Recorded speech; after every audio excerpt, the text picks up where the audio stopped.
Na entrevista do dia com Maria Lídia Flandoli, a análise do cenário político-eleitoral, faltando 16 dias para as eleições. Nosso entrevistado é o cientista político José Álvaro Moisés, coordenador do Grupo de Trabalho sobre a Qualidade da Democracia do Instituto de Estudos Avançados da USP. Muito obrigada por estar conosco. Professor, bom, faltando praticamente 2 semanas para as eleições.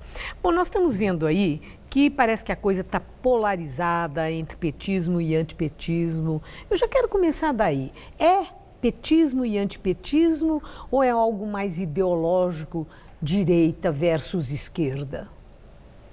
Bom, Maria Elisa, grande prazer estar aqui de novo com você. Eu diria que são as duas coisas. Tem um conteúdo muito forte contra o PT. De alguma maneira, o Bolsonaro e essas, digamos, os que o apoiam, entraram nessa onda, não é? Que é a crítica de tudo aquilo que foi, especialmente o governo da ex-presidente Dilma Rousseff, mas também o significado do PT envolvido em corrupção e a sinalização que o partido fez, né? Agora, ao mesmo tempo, você tem eu acredito que há um segmento que apoia, que vota no deputado Jair Bolsonaro, que está mais conservador, mais à direita mesmo, né? Eu tenho feito pesquisas na Universidade de São Paulo em torno do tema da cultura política, desde os anos 80 do século passado. Sempre tem uma pergunta fundamental que nós fazemos, que é a adesão das pessoas à democracia, ou se elas preferem a ditadura, ou se elas não se posicionam nem uma coisa nem outra. Ao longo do tempo, sempre houve um resíduo em torno de mais ou menos 13, 14, 15, 16% ao longo dos anos, tem às vezes um pouco mais, um pouco menos, que abertamente prefere a ditadura. Eu acho que essa foi uma base importante do ponto de partida da campanha do Bolsonaro, da posição que o apoia, né? E esse percentual é um resíduo estável ou é um resíduo que tem um crescimento progressivo? Porque o fato de Bolsonaro, com as ideias que tem, está em primeiro lugar, o vice-candidato a vice dele fala abertamente em tempos melhores, com outro tipo de governo. E muita gente repetindo que segurança, ordem, emprego, tudo isso era próprio daquela fase da ditadura e que não vem porque as pessoas não falam bem daquele momento na vida do país, que era tão mais estável, que oferecia mais possibilidade de qualidade de vida e perspectiva de futuro. Bom, eu quero saber se isso é indicador preocupante ou se é coisa mesmo de véspera de eleição com argumentos para captação de votos. Olha, eu acho que tem três, na literatura especializada, tem três, digamos assim, explicações para o voto.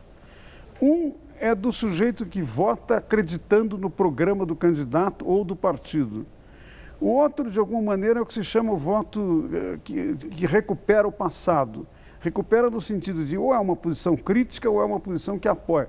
Ou um terceiro que está em grande parte associado com a figura, com a personalidade do candidato, né? É um apoio à pessoa do candidato.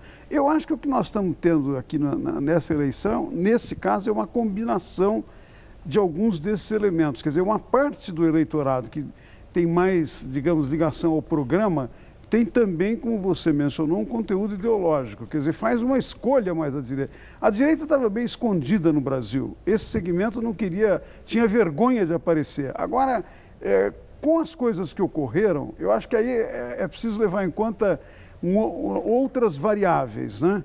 Nós tivemos o impeachment, que de alguma maneira criou uma expectativa de que as coisas poderiam mudar, e eu acho que o governo Temer, do meu ponto de vista, politicamente foi um desastre.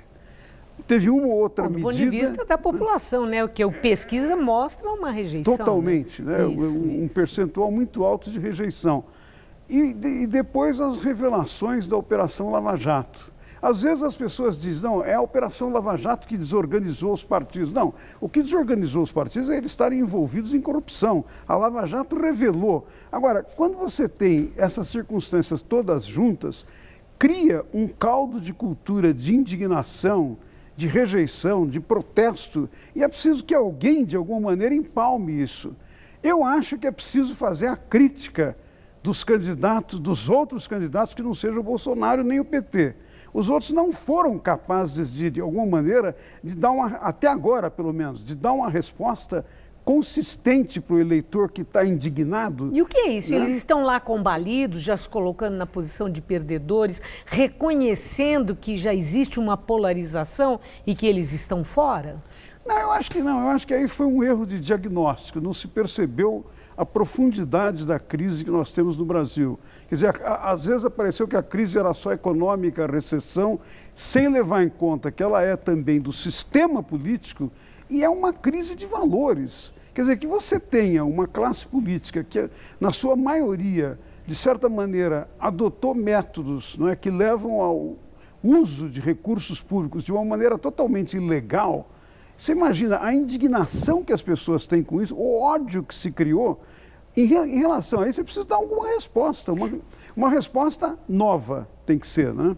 Bom, agora uma última questão, professor, é o seguinte, há tempo e espaço para o que muita gente está entendendo e avaliando, que pesquisas estariam mostrando que uma terceira via pode avançar e quebrar esse quadro de polarização?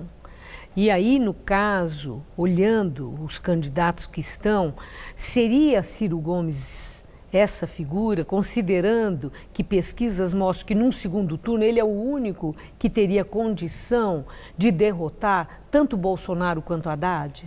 Eu acho que primeiro precisa considerar o seguinte, de fato você tem um polo de aproximadamente 25%, 30% na direita, um polo à esquerda, tradicionalmente o percentual de votos do PT que é em torno de 30%, e você tem um aglomerado no centro que está muito fragmentado, muito dividido, correspondente ao outro terço de eleitores.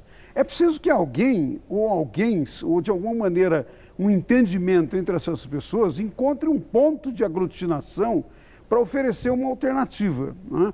O candidato Ciro Gomes está, de alguma maneira, ele vem depois do Bolsonaro e do Fernando Haddad, ele é o terceiro. Né? Mas não sei se ele seria essa figura, por causa de características pessoais dele e também da posição, se ele seria a figura capaz de aglutinar o centro. Eu vi, por exemplo, a iniciativa do ex-presidente Fernando Henrique Cardoso, com uma carta, também com um apelo para que haja, digamos assim, o centro democrático e reformista, de alguma maneira, cair a ficha e dizer, bom, nós precisamos nos unir e é preciso, de alguma maneira, oferecer para o eleitor uma perspectiva de que há um esforço, um empenho de mudar a maneira de fazer a política. Né? Então, você fez uma pergunta interessante, se tem tempo e se pode ocorrer. Espaço. Eu acho que na política não existe nada em definitivo, é uma imprevisibilidade. Pode ocorrer, mas pode ocorrer no sentido que depende da iniciativa dos atores. Os atores precisam perceber a situação. Eu acho que nós estamos vivendo um momento, Maria Lídia, muito delicado, que exige, digamos assim, um cuidado e uma resposta melhor do que apareceu até agora. Né? E vamos ter que aguardar para ver, né, no que resultará. Bom, esperamos que haja essa mudança. Né? Exatamente. Muito obrigada, professor. Uma boa noite. Gamberini.